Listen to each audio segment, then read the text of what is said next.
A new appointment at the University of Kentucky is drawing sharp criticism from Governor Andy Beshear. The governor put out this statement yesterday saying he's losing confidence in UK's decision making. One recent move he cited, the appointment of a new dean for the College of Law. Well, the governor doubled down today, saying he has received countless messages from people who agree with him.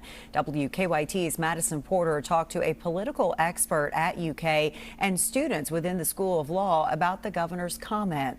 She shares their perspectives for us now in our top story at 6.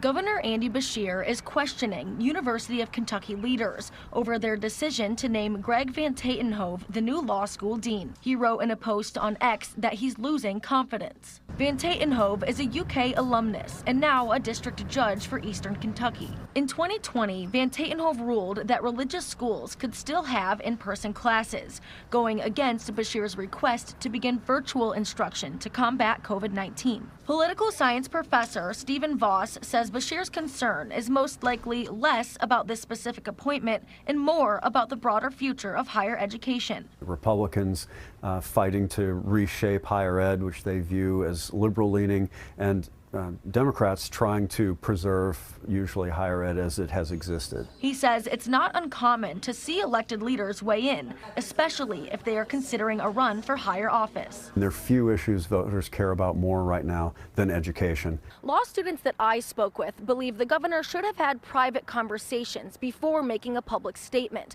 though one of them appreciates his concern for public funding. This is a public university, it's supposed to represent the tax dollars there.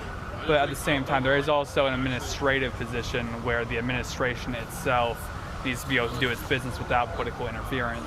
I think Governor Beshear should worry about problems in Frankfurt instead of raising problems with the university. Beshear called on students, faculty, and trustees to show up to the board meetings to, quote, ask the tough questions. In 2024, the Board of Trustees dissolved the University Senate, taking away the faculty's role in setting school policy. In Lexington, Madison Porter, WKYT. And J. David Rosenberg himself sent a statement to the university today saying that he thinks Judge Greg Van Tatenhove is the best candidate at this time to lead the College of Law. You can read his full statement on our website, WKYT.com.